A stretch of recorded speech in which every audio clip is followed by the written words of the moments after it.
I think we could make this show. Oh, yeah.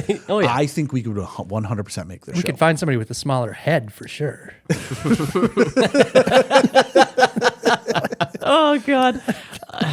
The way that mask fits over the dude, you can see you can see his lips, you can see in his nostrils, in his ear holes. And the eyes are so small. There's these tiny little eyes on that mask. Spider!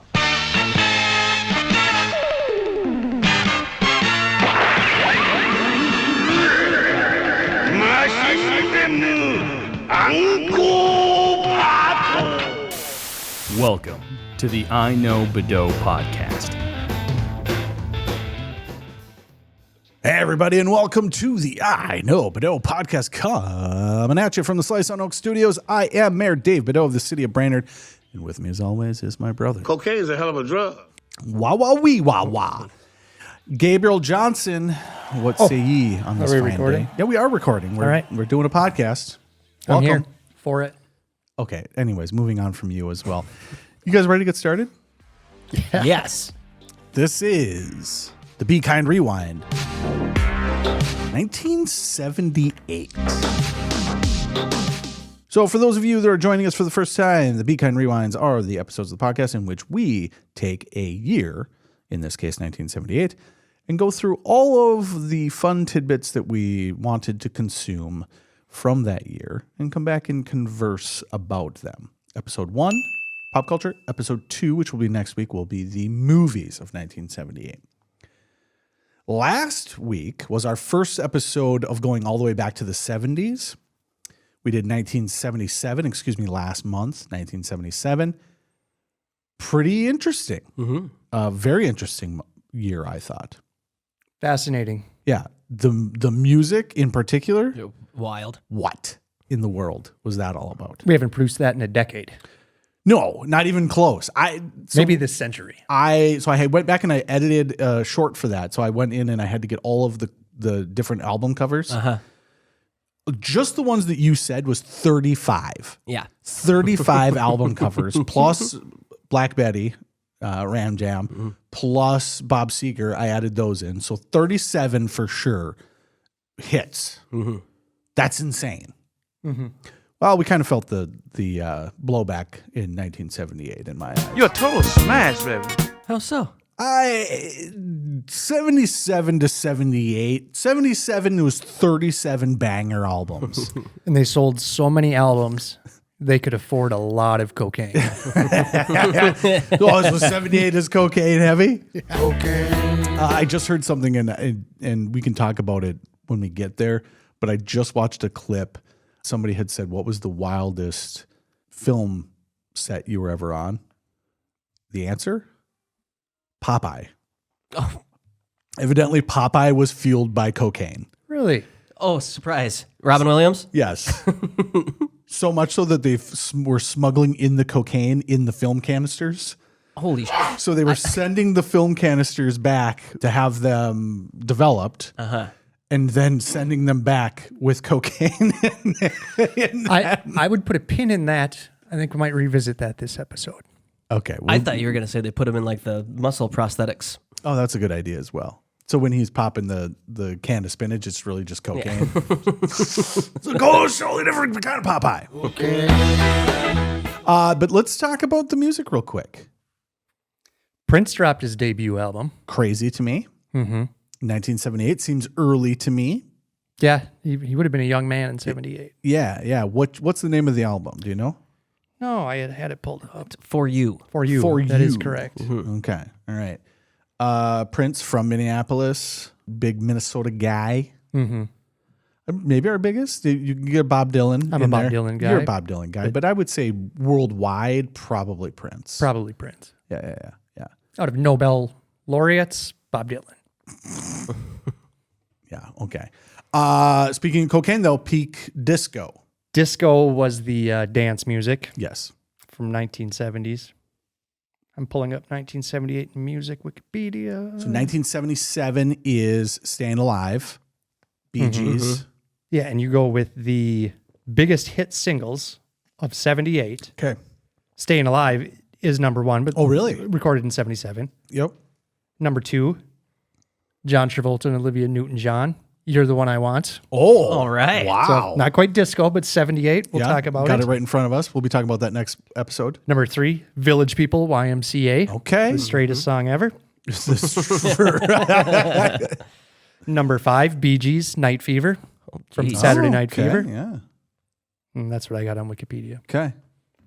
Yeah, disco is an interesting whole genre of music in that meteoric and then just hated. Just like cocaine. I don't think so. I just watched Deadpool versus Wolverine for the first time, by the way, after it came out how long ago. And he continually keeps making jokes about how the only thing that Disney told them they absolutely could not do is cocaine on screen. Oh, really? There's multiple jokes in that film about how he says, the only thing we cannot do is cocaine on film. On film. On film. Reference to cocaine, all you want. Talk about cocaine, all you want. Cocaine on film, cannot do. Talk about how we're not supposed to do cocaine on film. Yes. On film. Yes. So I'm not going to say that cocaine is hated on. I'm going to say that it is frowned upon. No, I meant more like doing a line. I've heard that Oh, okay. it's a rush. Okay. then a crash. Okay. All right. I thought you meant like cocaine in No, general. I was like, Gabe, it's I still hate to quite break- popular. I hate to break it to you. Very popular drug. Very popular drug.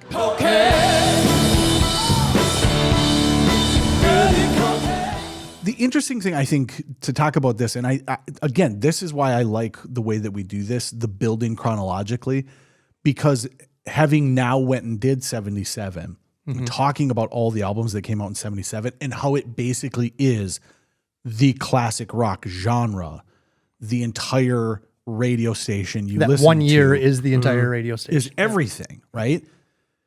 To have that and then follow it directly up with, wait a minute, no, we're going this route over here. I can understand a little bit more of why people were so like opposed to disco, because people adamantly did not like disco. I think a lot of the anti-disco people were like the classic rock DJs who were losing their jobs because FM radio was reformatting their stations to disco music, and they wanted rock and roll. And then pushing, and then So pushing they're on that the onto radio their telling audience. everybody else, Yeah. this is terrible. Yeah. At the same time, though, it is a wildly different style of scenario, right? Like your classic band up there playing. I got a real big kick out of pulling up some video footage. Bob Seger has a bass player that was exactly what I wanted in a 1970s bass player. Oh my God, I cannot believe this man is just luscious locks. Just got the stance that you wouldn't believe. Just this wonderful bass stance, shiny gold jacket, shades on. Just, oh man. I was like, oof, that is exactly what I was looking That's for. the Silver Bullet Band. That's the Silver Bullet Band right there. He himself is the Silver Bullet. But I can see like that guy there being like, yeah, get lost with your, Saturday Night Fever over here. Interesting though, because now looking back on it, those songs are pretty fun. There. Disco's very fun. YMCA, one of the most famous songs. Everybody can dance to the YMCA. And we don't even think about it as being disco. You don't think about, I mean, it technically It's Americana. is. Yeah, you don't. It is Americana. Yeah, you just don't think of it as being disco anymore, right? The whole term disco had such a bad connotation that we just said like, no, this is not that. It's not gay at all. YMCA, not gay. No, they have clearly stated. Multiple times, not gay. Except for those pants. Well, The pants are fabulous. 70s Yeah, pants. The 70s pants are pretty gay.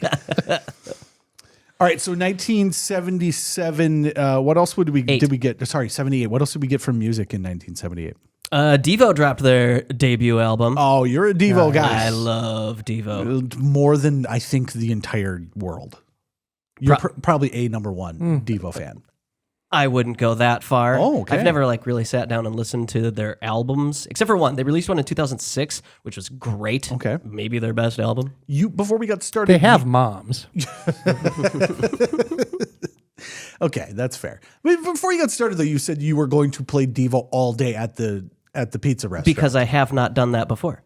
I've not actually ever sat down and listened to just a Devo album. No one has ever done that before. You will be the first pizza restaurant pioneer. in the history of pizza restaurants. Pioneer, baby. To just have people going boop, bop, boop, boop, boop, boop, bop, beep, beep, beep, beep, beep, beep. You expect Italian music or something. This is in the kitchen, not in the dining Oh, room. man. They should make an Italian version of Devo. That would be fantastic. Do you guys ever hear about that Italian musician who made a hit in the 60s where none of the words are actually words? I think I have heard of I that. forget what the guy's name was, but he's like, I'm pretty sure that anyone in Italy will just love anything American. So he made a song with just words that sounded Sound American. Oh, Number one hit.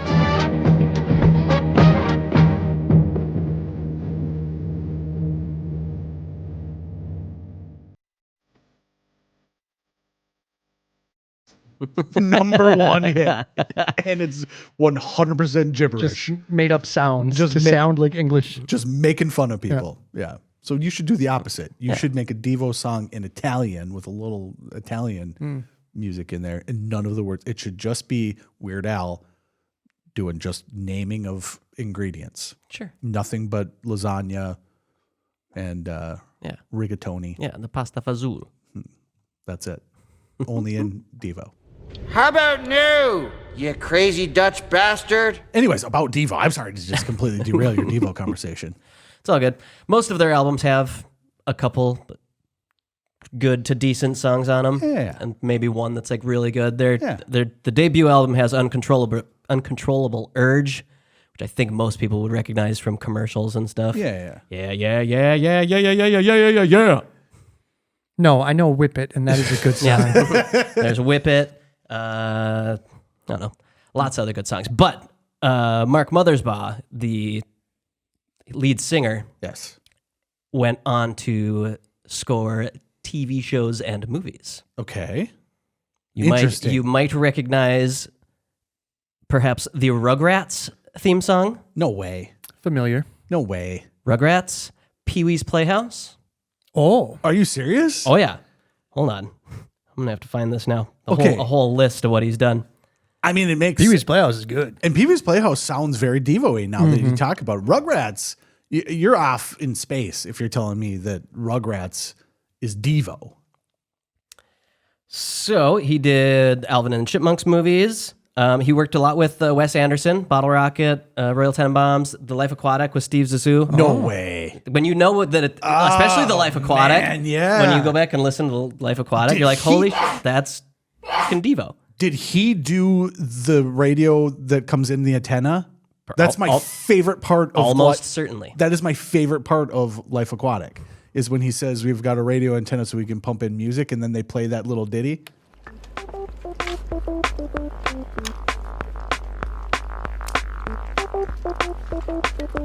Oh, that's got to be. Yep. That is amazing. I had no idea. Happy Gilmore, You're blowing my mind. all the Hotel Transylvania movies, Ice Age, You're blowing my mind. the Lego movies, Holy shit. Minecraft movie, Steve's Lava Chicken. That's Mark Mothersbaugh. Wow, the Devo guy. Okay. Welcome to the podcast. Yes. That's awesome, actually. I'm super excited now. You just absolutely got us kicked off into gear because that's really exciting. Yeah, he did Minecraft, so he's still popping them out. Yeah. Yeah, he did Cocaine Bear. It's 1978, folks. He knows. Still he popular. knows. Still popular. Thor Ragnarok. I mean, he's done. I think ChatGPT says he is roughly 119 screen credits between films and shows. So is he just doing parts or is he like, He's the composer. wow, that's awesome. Okay. And now, like, when you think about it, man, those are some movies that I really enjoy because Thor Ragnarok is one of my favorite superhero movies. I'm not a big superhero guy. That's one of my favorite superhero movies. I actually think it's very well done. And part of why it's so well done is the music in that movie is just slightly left to center, right? It's just slightly askew. That's Devo for you. I do appreciate you saying though that like their albums have like one or two. Well, yeah, because it's Devo and it's like you're so far weird. Yeah, it's very kind of experimental. This like, I don't know. You get a couple notes in the wrong spot and it just doesn't work. But when it works, banger. Absolute banger. Well, I like it. That's a good one. I think that's a good spot to end on the music. I think I'm a little down on 78 music, but introduction of some things that we will go forward with. Obviously, disco hits, moves forward for 3 years-ish. I would say 83 is probably the end of disco for sure. I think Disco Night was 1980. Yeah. Oh, at was it Wrigley or where was it? No, Comiskey in Chicago. Yeah. So let's move on from the music into a segment that I'm calling This Year in Murder. Gabriel Johnson, why don't you talk about death and destruction for a while? Dave, I noticed you were a little uncomfortable in 1977 when I talked about Ted Bundy returning to the scene of the crime to, the nose. Yeah, to desecrate the corpses. Yeah. So I figured I would take this, we'll get... Look at his eyes. He's so worried. So I figured we'd shift away from serial killer. You didn't like the bombings. You're not digging the serial killers. So I think we'd shift into something else that maybe you'll appreciate. Mm-hmm. School shootings. What? Stop. 78? No, there weren't any. Okay, I was going to say. You're the worst. You're the worst.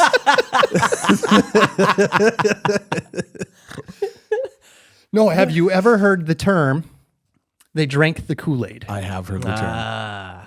That term comes from a mass suicide, mass murder situation in Jonestown in Guyana in South America. Oh, I didn't know that.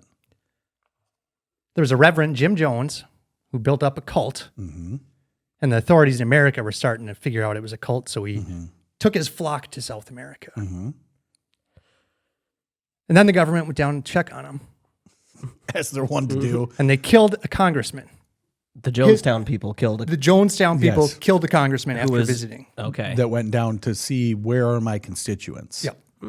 He decided now everybody must die. And he apparently had enough cyanide on hand to poison everybody. So he's going to poison everybody with cyanide, but cyanide tastes like shit. Yes. So they added Flavor Aid to it so it wouldn't taste so bad. Flavor Aid. Yes. And everybody drank it. 909 people died. Holy. What? And that's where they drank the Kool-Aid comes from. Okay, two things. One, did not know that. Drank the Kool-Aid. Good on you, Band-Aid, for saying, no, these are bandages. Yep. This is Flavor Aid. Flavor Aid got off scot-free on that one. Kool-Aid took the fall on the whole thing. And I think the crazy thing about it was they were literally aiding the flavor. The flavor was terrible, so they have aided the flavor to kill the people. It fit perfectly. It was the perfect product. But Kool-Aid took the fall. That's actually crazy. You got to get a better PR department to shoot that whole thing down. But 900 people? Yeah, I had no idea it was that many. I thought it was like 30. The kids didn't want to drink the Flavor Aid, so some of them were just injected with cyanide. Oh. They were making sure nobody was getting out alive. This Jim Jones guy was an absolute animal. So it turns out that the Flavor Aid didn't aid the flavor enough, because you would think, Not for kids. well, you hear the term "drink the Kool-Aid," you'd be like, the kids died first. You couldn't even stop them from drinking. Everybody drinks. You want the Kool-Aid. You want the Kool-Aid. Yeah. That's what you want. Like I guess I didn't realize that it was so strong of cyanide that's a no-go, right? I guess I don't know what cyanide tastes like. What's the one that tastes like almonds? Well, I think cyanide is in. Isn't it? It's some kind of nut. I think is it that one or is it arsenic? One of the two. I think it's Tastes cyanide. like I think it's cyanide that tastes like almonds or has an almond aroma to it. But that's interesting. And then once it hits the palate, it's not good. Oh, I can imagine your body says, "Hey, that's poison." Interesting. But that's crazy. It's almonds. Just a handful, around 6 to 10 raw, bitter almonds can be fatal to a child. 50 plus can be lethal for adults. If I eat 50 almonds, I could die. Raw bitter almonds. Well, what's the Sweet. Do I need to get a sweet almond? Sweet almonds, the kind sold in stores, are a cultivated variety with extremely low or no cyanide. Okay. Hold on. So, So like, I grab a bag of almonds. Yes. I'm just popping. I'm not counting. I got. Stop at 49.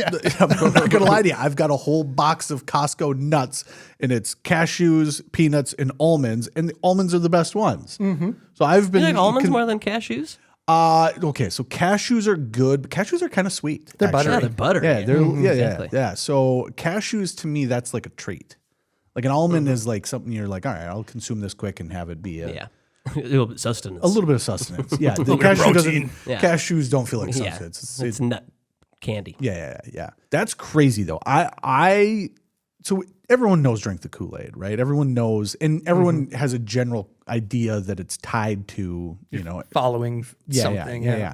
But the idea that 900 people were killed with cyanide and Flavor Aid, And Flavor Aid Yes. was the culprit. and Kool-Aid was like, you know what though? No, we don't like Flavor Aid. Kool-Aid, everyone. Kool-Aid. Yeah, it was everybody. Drink the Kool-Aid. Yeah. Kool-Aid was like, this is an opportunity for us. You beat me to it. You beat me to it. Oh man. Yeah, now I can already see it in my head how I'm going to end that short. It's just going to be the Kool-Aid man bursting through and then doing the thing where he walks back slowly. I think that's Family Guy. That's Family. Yeah. That's like the first episode of Family Guy. Yeah, very, very, very long time ago. So Jonestown, 900 people. That's crazy. So I went to see if Flavor Aid was still a thing. This is the Flavor Aid Wikipedia. Flavor Aid is a non-carbonated soft drink beverage made by the Gel Cert Company in West Chicago, Illinois. It is sold as an unsweetened, powdered concentrate drink mix and is frequently compared to the similar Kool-Aid brand drink mix. And the next on the list is the Jonestown Massacre. And that's it. And then references. That's the Wikipedia page. That's what Wikipedia knows about Flavor Aid. It's kind of like Kool-Aid. Killed a bunch of people. And here's the references about it. It's the shortest Wikipedia article I've ever seen. Oh my gosh. Yeah, some people like it. Other people die. Like, give me some flavors, maybe? Where can I find it? Yeah, was it founded by so-and-so? Nope. It's this massacre. Oh man. So you've got to have the Flavor Aid on hand, right? Do you think he brought the Flavor Aid with him? Or do you think it was just convenient that someone's like, this cyanide tastes like... I think Flavor Aid's easy to acquire. How did he get that much cyanide? I don't know. Well, that's why the government he was trying to follows him. create like a communist utopia society down in South America. They wouldn't let him do it in California. So I imagine you have a lot of like Tang and Flavor Aid and that just in your utopian jungle society. I'm glad they didn't flavor it with Tang. Yeah. Because Tang is delicious. Tang is one of my favorite beverages of that style. Tang's one of those things that I never have in my house, but if I ever go to the grocery store and just happen to walk by it, I'm like, oh yeah, So good. why don't I have Tang in my house? So good. So good. We grew up on Tang. Tang is delicious.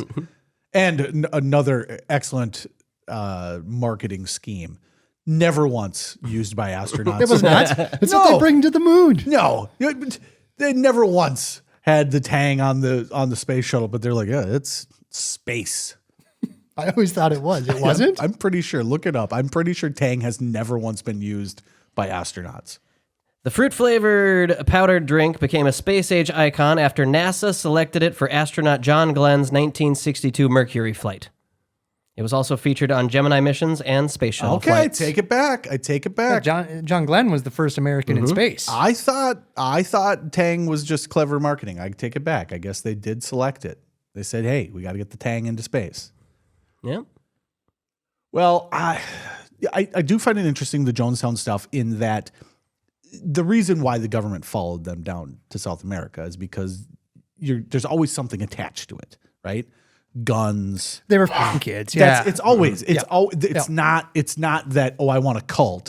It's what happens when you have a cult. So people were calling their congressmen, calling government, saying, I'm worried about my kids are down there and I'm worried about them, but I'm really worried about my grandkids that they took with them. Yes. And so it's not that this guy wanted to have a, socialistic society. It's that what happens with these guys is that they all start.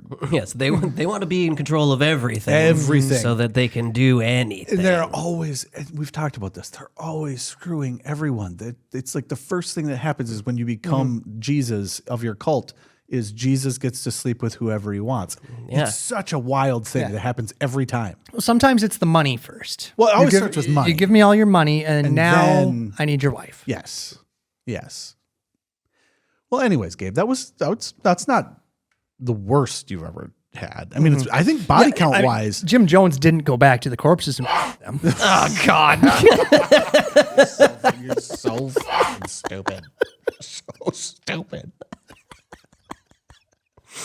I just like, and then I got to question whether or not I include it or not. That's the that's the part that I hate, is that I have to sit there, because normally if I'm editing, I can just like, okay, get rid of the fucks, you know.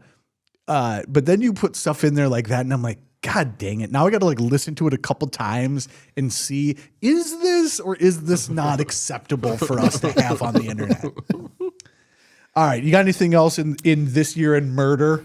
I got one more. Okay. I got a killer clown. No, I don't think I want to go there. Straight out of Chicago. Yeah. Prominent member of the JCs. Oh. Active member in the Democratic Party of Chicago. Oh, that's not surprising. Handyman. He would post job listings, and he was trying to hire an apprentice to help him in his handyman business. So young men and boys would go to John Wayne Gacy's house and apply for a job to swing a hammer. And then he would offer to show him a magic trick. Okay. Say, hey, put these handcuffs on. And he'd rape him and kill him. God. 33 times before he was caught. Well, and I think the weirdest thing about him is that he was just putting the bodies in the crawl space. He was just tossing them below the house. Yeah, below the house. And that's how he got caught, I believe, isn't it? That it just smelled so bad. Like, I don't get that at all. Well, Yeah, I mean, you're not all there. no, but it's always like the break is the part that I always find so interesting. Like how they can be so close to reality and break like such a fine line, you know? Like, hey, here's my idea. I'm going to post job offerings for apprentices, and that's how I'm going to do it. Right. That's great. I had never heard that before. I just assumed it had something to do with it being a clown. No, it Had nothing. He separated the clown from it. maybe the magic trick tomfoolery before the rape and murder was a little clowny, but no, he was actually like a clown who would perform at birthdays and stuff. And there was no shenanigans at the birthday parties. took that The kids were serious. safe. Yeah, Took that he was serious. a professional, Dave. Professional. Do you think he put the clown outfit on when he raped him? You would have to. You'd think he had to, right? At least a couple of times. At least the nose or the shoes. I would think the shoes would be involved. Okay, we're moving on from this. You're not going to do this time. Gabe, I want to thank you. I do what I can. Yeah, I appreciate it. I appreciate it. John Wayne Gacy, folks. Just gross. All right, let's get into TV. We got a little bit of time here to kill, and we talked last time about TV in the 70s, and kind of 1977 was kind of this kicking off of a few things. We had the Love Boat, Fantasy Island. What was the other one that we talked about last time? Three's Company. Three's Company. I still haven't got a chance to go back and watch that. I really want to go back and watch that. It had the shows kind of had a feel to them that Chips. That's the other one. Chips was a good one. Yeah. Yeah, that it had a feel to it that was very 70s ish. And the one that we didn't talk about that I want to talk about now, just for a brief one, because I think it kind of gets into this mindset, is we did a bit on Wonder Woman. And so 1978 is the last season of Wonder Woman. Okay. Wonder Woman feels like 70s television to me. Oh, yeah. Yeah, I watched a little bit of some clips and stuff and then consumed more Wonder Woman than I thought I would. Enjoyable. It's kind of like Chips. You know how Chips has that feel to it? It's the exact same feel. Light, kind of fun. Yeah. Like they'll get into some stuff, but the stuff is like, oh, the robber. And then it's just kind of a fun go get 'em punch type of thing. Yep. Wonder Woman is very similar to that. I did find it interesting though, because the first clip that I found was from the very first episode of Wonder Woman, and she's like walking down the street, and I was like, well, wait a minute, this is like the 40s. So the first season of Wonder Woman was on a different station, and I don't remember which one it was. It moved to ABC for seasons 2 and 3, but the first season was actually set in 1948. Huh. Yeah, and it's in the 40s, and it's very much the 60s Batman. Yeah. Very much, not with like the actual pop Bang art, pows. but the same type of feel to it. A lot of reaction shots of guys like, whoa, you know. And I was surprised by that because I had no recollection of that, because all of it that I've ever consumed is when it was in season 2 and 3, when it moved to, and I think they actually renamed it The New Adventures of Wonder Woman. Okay. And it was all in 1978. So here's Wonder Woman in the 70s, which I think is interesting because they've done that a couple times with some of the Marvel stuff as well. I think they may have done it even with Wonder Woman, where at the beginning, Well, yeah, there was Wonder Woman 1984. 84. Yeah. Oh, Yeah. yeah. Whereas the other one was pre-World War II, I think so. Yeah. I think and they did the same thing with Captain America, where the first Captain America is set in World War II. So I thought it was very interesting that was the case. Very bubbly, very fun. Well, then I keep talking about how I was going to watch The Incredible Hulk. Yeah. So I've been pitching that I was going to watch The Incredible Hulk. Ladies and gentlemen, I'm going to report back that I watched probably 25 minutes of episode 2. Is this Lou Ferrigno? Lou Ferrigno. Is it Ferrigno? Ferrigno. Ferrigno. Yep, Ferrigno. About 25 minutes of episode 2 of The Incredible Hulk. And I couldn't do it. It's awful. It's awful. It's god awful, dude. Is it not awful? It's terrible. I watched highlights. Okay. I didn't even watch an episode. I watched the highlights of it, and I was like, what the f*** am I watching? It's so bad. It's just low camera angles and a badly painted muscular man going, "Arr! Arr!" And then they make another guy into a Hulk-like character, and then they just stand across from each other and both just go, "Arr! Arr!" Like, that's the whole show. It's so bad. And How did Schwarzenegger not get that gig? so two things about it. I had always remembered it kind of being Kung Fu Legend Continues type, where he's just the wandering guy. You know, like I remembered that part of it. Right. I just remember like Family Guy did a spoof of him. Is that the He's show? hitchhiking. Yep. Yeah. It always ends with him like hitchhiking to the next. So he starts off, and his name is David Banner in this. And isn't his name Bruce Banner? So first of all, I just want to throw that out. I didn't do any research to figure out because I'm not gonna lie to you. I got through 25 minutes and I was like, I have no desire to look any further into this show. Yeah, I'm not 100% sure on, which Hulk or Green Lantern or Spider-Man we're talking about at the time, Whatever. Yeah. However, so it starts off and it's the whole thing where he's trying to cure cancer or whatever, and they're using gamma rays, and then he gets turned into the Hulk. I did not watch the first episode because the first episode was not available. The other thing I want to talk about right now is that currently, right now, old television is either free or super goddamn expensive. What does it say? What does it say? So, this is the top results on Google for why is the Hulk called David Banner.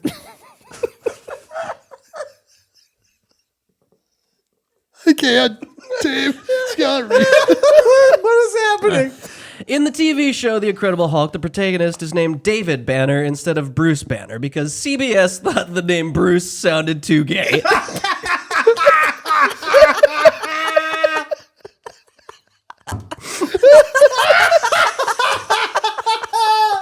Oh, the 70s are the best.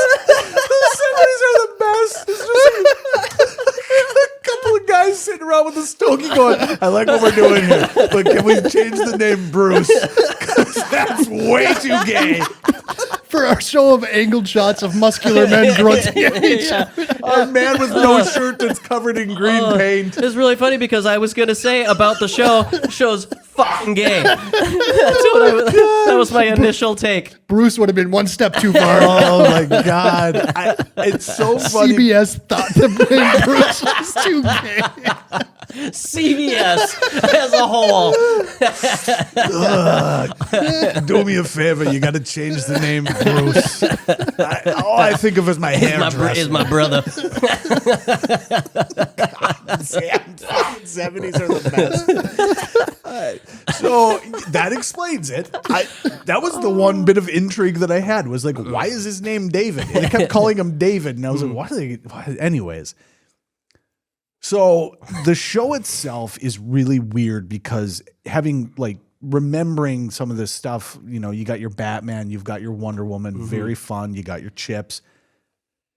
The Hulk is not that. The Hulk is kind of like a murder mystery type show. It's almost like, remember how Jessica Lansbury in Murder, She Wrote, like she's constantly like traveling around and then all of a sudden there's a murder. Sure. It's kind of the same type of shit. Like he's just going from place to place and then getting caught up in crime or something.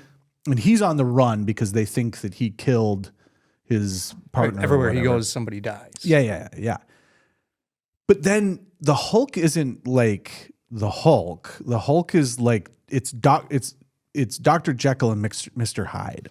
That's almost all that this show is. And when the Hulk comes out, he's just a dude painted green. He's just an angry dude. Yeah, we're in the comics and in the movies. He grows. He's a monster. He's a monster. In this, he's like I knocked down the staircase. You know, like it's awful. It is awful, and it's so disjointed from what the show is, because the show is a 70s crime thing. You know, like I honestly, the best way I can describe it is it's Murder, She Wrote. Like it felt like Murder, She Wrote. And then only with more muscles. And then all of a sudden, he's like, "Don't make me angry." And then somebody makes him angry, and then here comes the Hulk. And then the next scene is like back to like Murder, She Wrote. I couldn't do it. The scene that got me was he turns into the Hulk. He has his fight, and this is like the first one in this episode. And then there's like a hobo guy that's at a campfire drinking booze. And then the Hulk comes up and sits down at the campfire with him. And the guy like gets him to eat something. Like he takes a chicken and just eats it bones and all. And the guy says, "Oh, bones and all." And then you want some booze? And gives him the booze. And he's like, "Don't eat it." And he drinks it, and then the Hulk spits it out, and the fire goes up. And I was like, "This is fucking nonsense." It was everything that everybody ever does with like a Sasquatch in a Sasquatch show. You know, that's what the Hulk was. Yeah. And then it's like, well, wait a minute, we're back to Murder, She Wrote. Now they're trying to kill this girl with cyanide or whatever the hell it was. I couldn't do it. And maybe the show gets better, but I will say 20 minutes was enough. 25 minutes almost killed me. Yeah, then like I said, I watched what people consider highlights. The good parts. And it was not good. No, it was not good. And you want to know why I felt that it was really not good?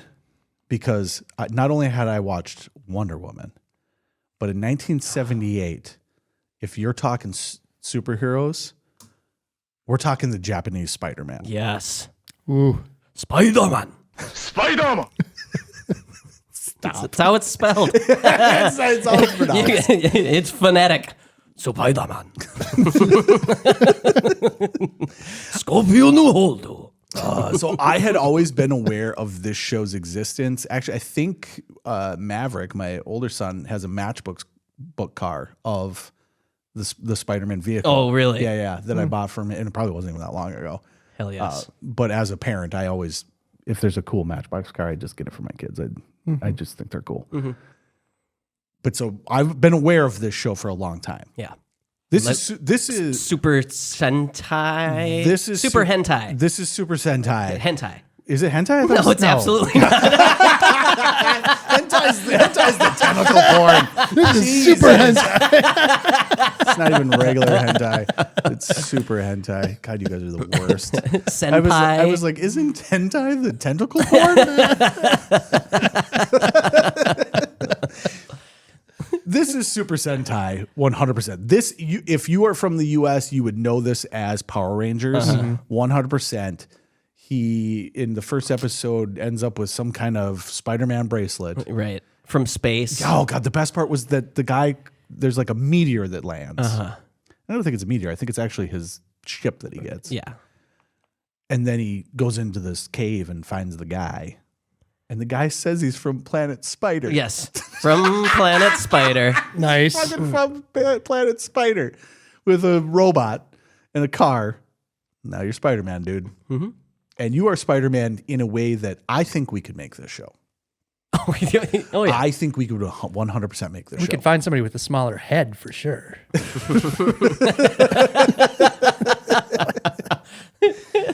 Oh, God.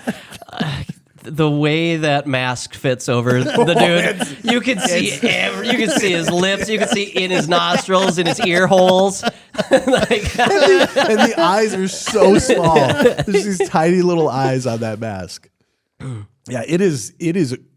I will actually say, hilarious. So funny. I was laughing so hard. My wife was upstairs in her office trying to do work, and I just kept going up there and be like, "Look at this! Look at this part."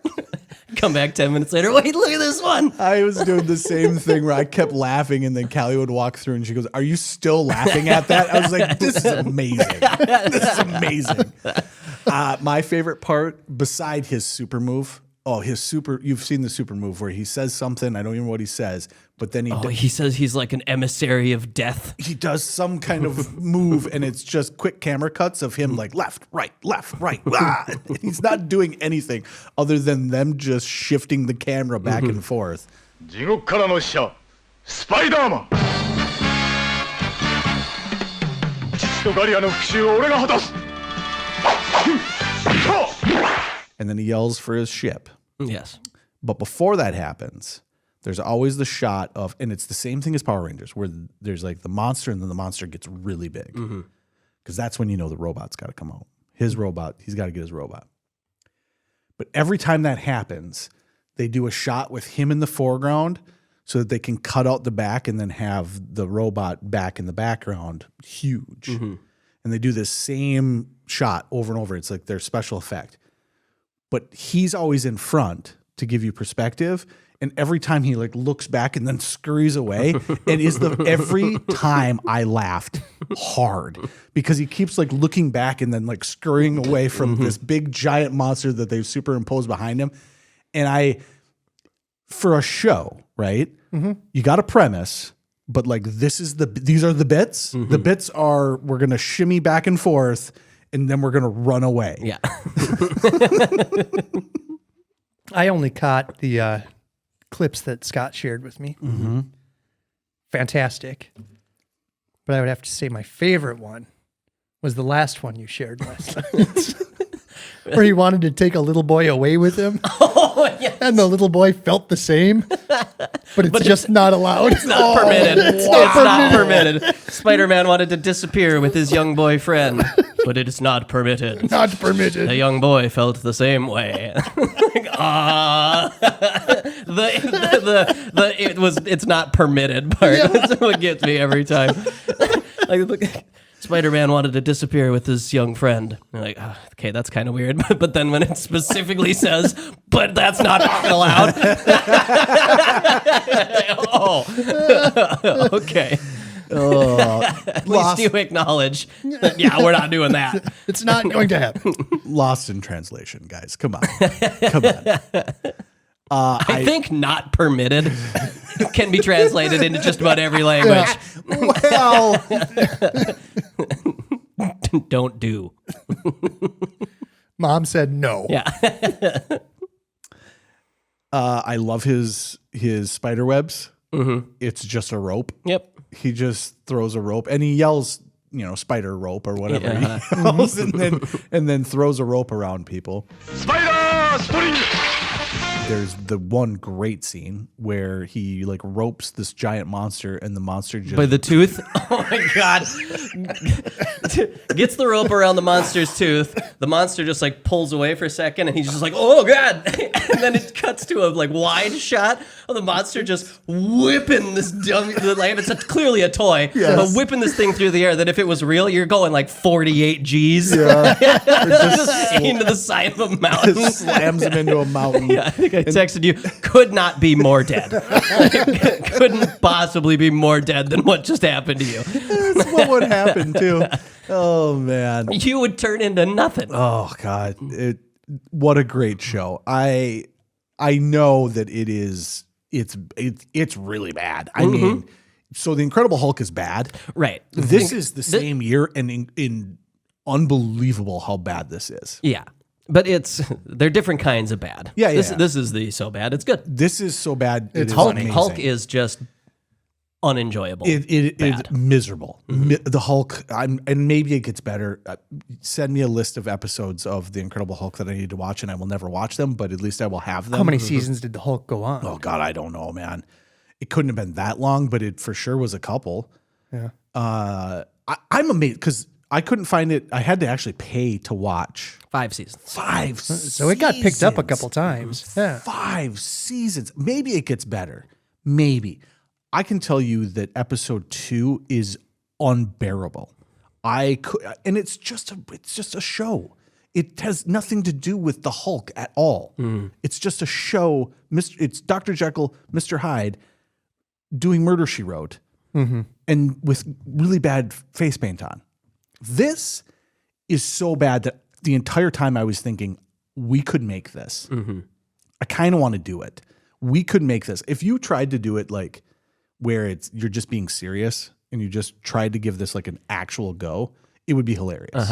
And unintentionally, but intentionally. Right. Hilarious. It's so manageable from like what it is that it's intriguing to me. Yeah. At the same time, hilariously bad. So bad.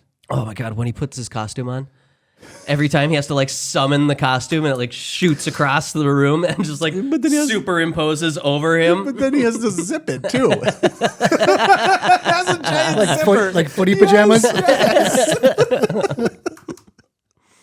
Oh man. And the idea of it is great. The guy from Planet Spider comes and gives him a robot that has nothing to do with Spider-Man. Yeah. But yet the suit is Spider-Man. And then his car is just awesome. It kind of reminds me of the ambiguously gay duo's car. Nice. It's just got that look to it, only it's got like mandibles in the front. Yeah. Great show. Yeah.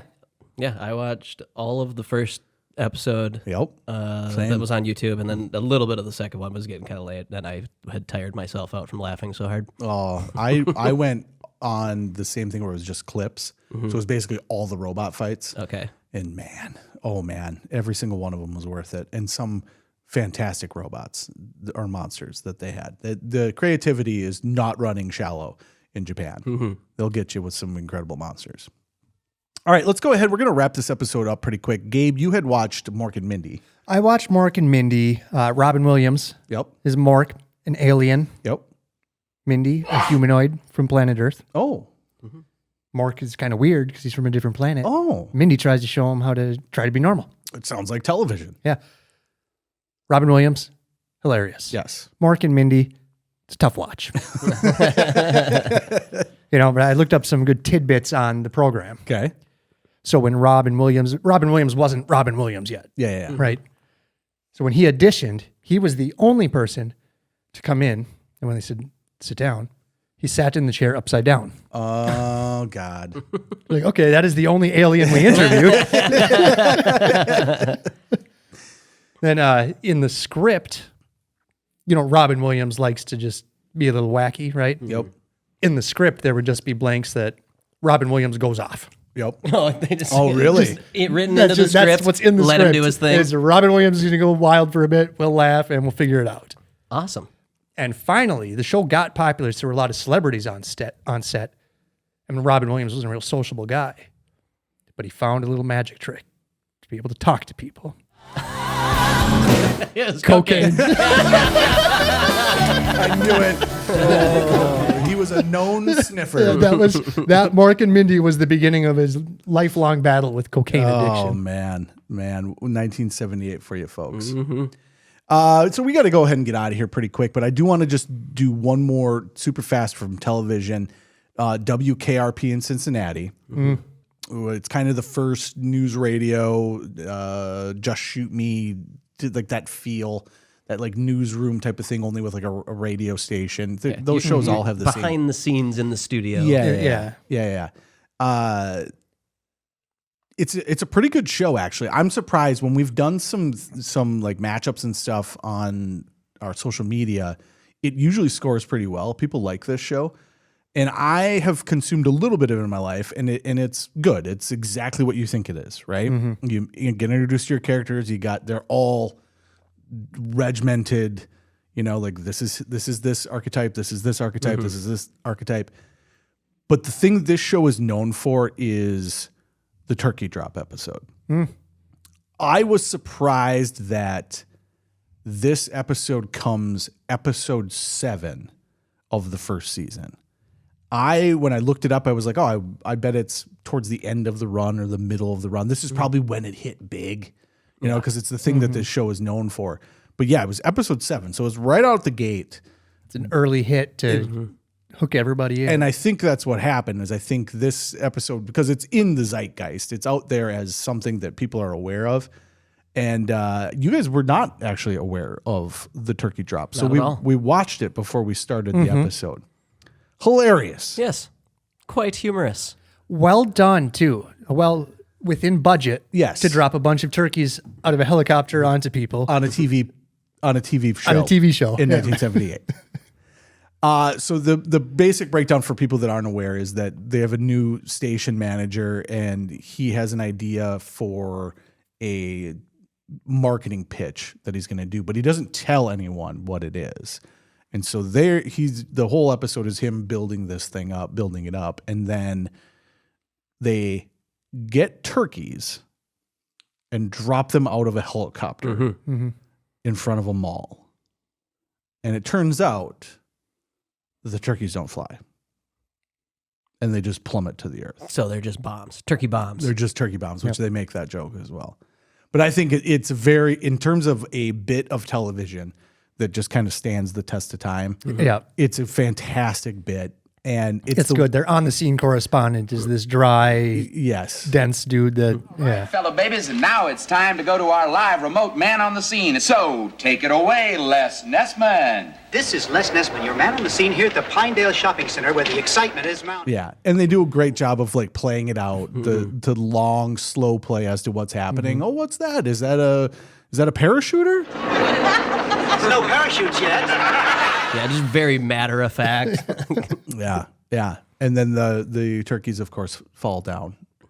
Smash through car windshields, and people are running for their lives. Oh, the humanity! The turkeys are hitting the ground like sacks of wet cement. It's great. It's one of those things of television that just kind of endures, and I've seen it multiple times. The show itself I've watched, and it's good. It's a good show. We have our versions of that show, which is interesting to me. People have just remade that same concept, and those shows are all enjoyable. This is a show that is made for reruns. Yeah, which is weird to me because I would have thought that this would have been more present in our lives in the 80s and 90s. This feels like one that should have continued to be more present and wasn't. But yeah, that turkey episode is fantastic, and I love how it ends with just the station manager saying, "As God is my witness, I thought turkeys could fly." Except they can. Well, turkeys do fly, yeah. Yeah. I mean, that happens. Yeah. I imagine if you throw one out of a helicopter, though, it's not taking flight. Yeah, it has no idea what's going on. Yeah. I bet it would keep itself from plummeting to death. Yeah, it would put its wings out. Yeah, they're built in. Oh, that's fantastic. All right, folks, I think that is it for 1978. We'll be back in the next episode and actually talk about the movies. But I think that's a good synopsis of just the general stuff from 1978. How'd you guys feel about it? Good stuff. Yeah, I would say way less than 77. I think 77 is a tentpole banner of a year. I think 78 is the follow-up. It is a David banner of a year. Oh, wow, a little gay. Oh, I'm sorry, no. It's Bruce's straight brother. Bruce is All right, what are you guys looking forward to in the movies that we're going to talk about next episode? I already watched Superman. Okay. Good flick. I'm excited to talk about Okay. it. I have yet to watch Grease. Okay, take Grease with you, get that going. I watched Grease plenty. I can talk Okay. about it. Surprised to find that my daughter did not care for it. Okay. Oh, wow. Okay, hold on to that because we'll put a pin in that one. I will need to consume Grease. I am really grinding towards it. There's something about Grease that just is hard. It's a hard watch for me. I don't know why. It's taken a lot for me to get into it. I did consume Halloween, so we'll talk about that as well. And then Spider-Man, and then there was something else too. I keep forgetting. Or Superman, yeah. There's something else we got to watch as well. But interesting year for movies as well. So if you've got one, shoot that over to us. We still got a week before we do that. Thank you to Gabe. Thank you. Thank you to Scott. Yes. And thank you to you, the listeners. And with that, we're done.